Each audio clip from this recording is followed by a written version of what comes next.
साथ मौजूद है। भाटी जी, ये इत्तेफाक है कि 28-29 की डेट टकरा गई या इसके पीछे भी कोई राजनीति है?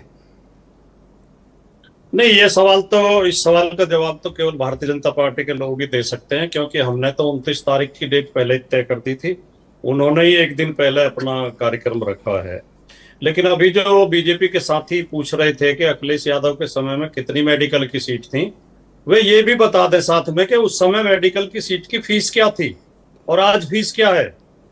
जब समाजवादी पार्टी की सरकार थी या देश में कांग्रेस की सरकार थी, तो नीट पास किए हुए बच्चे 10-10 लाख में मेडिकल की पढ़ाई कर लेते थे, एमबीबीएस हो जाते थे। आज 1 करोड़ से नीचे मेडिकल की पढ़ाई नहीं हो पा रही है। गरीब ने तो सपना देखना भी छोड़ दिया कि मैं अपने बच्चे को डॉक्टर बना पाऊंगा। दूसरी बात, ब्रजेश जी, जो आप इन दोनों कार्यक्रमों की तुलना कर रहे हैं, दोनों रैलियों की, मैं 2 बातें कहना चाहता हूं बहुत जिम्मेदारी के साथ। एक तो जो एयरपोर्ट बन रहा है, जेवर एयरपोर्ट, इसमें जो किसान आज तक मुआवजे की लड़ाई लड़ रहे हैं, उन्हें मुआवजा पूरा नहीं मिल रहा है।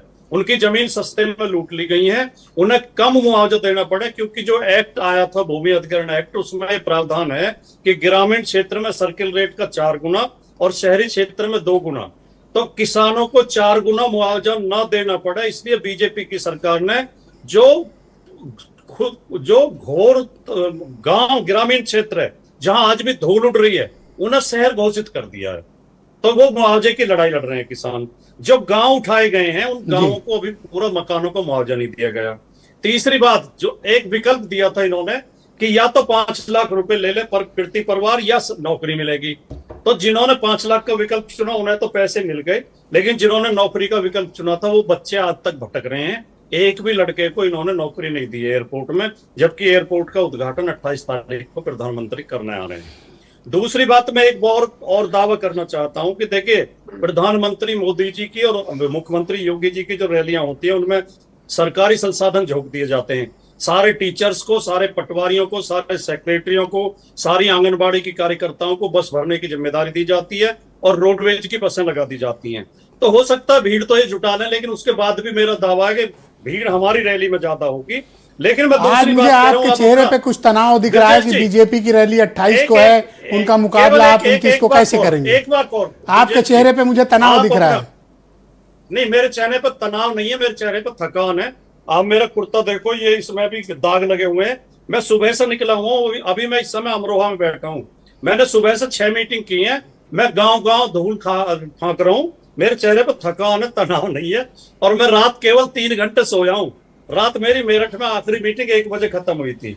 तो ये तनाव नहीं है। प्राइम मिनिस्टर की रैली है, चीफ मिनिस्टर की रैली है, इतना बड़ा मेगा शो है, आप कैसे मुकाबला कर पाएंगे? मुझे लगता है इसी बात का तनाव आपको होगा, जिस कारण आप 3 घंटे सो रहे हैं। मैं वही कहना चाह रहा था, मैं आखिर कर रहा हूं।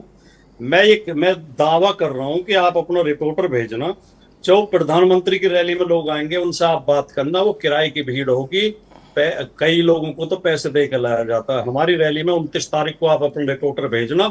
हमने एक भी गाड़ी किराए की नहीं की है।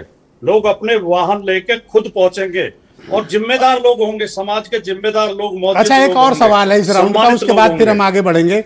इस राउंड का ये सवाल है कि इस रैली के जरिए आप क्या चुनाव का आगाज कर रहे हैं, या नोएडा को टोटके के तौर पर एक पॉलिटिकल रैली के लिए आपकी पार्टी, आप लोगों ने चुना है?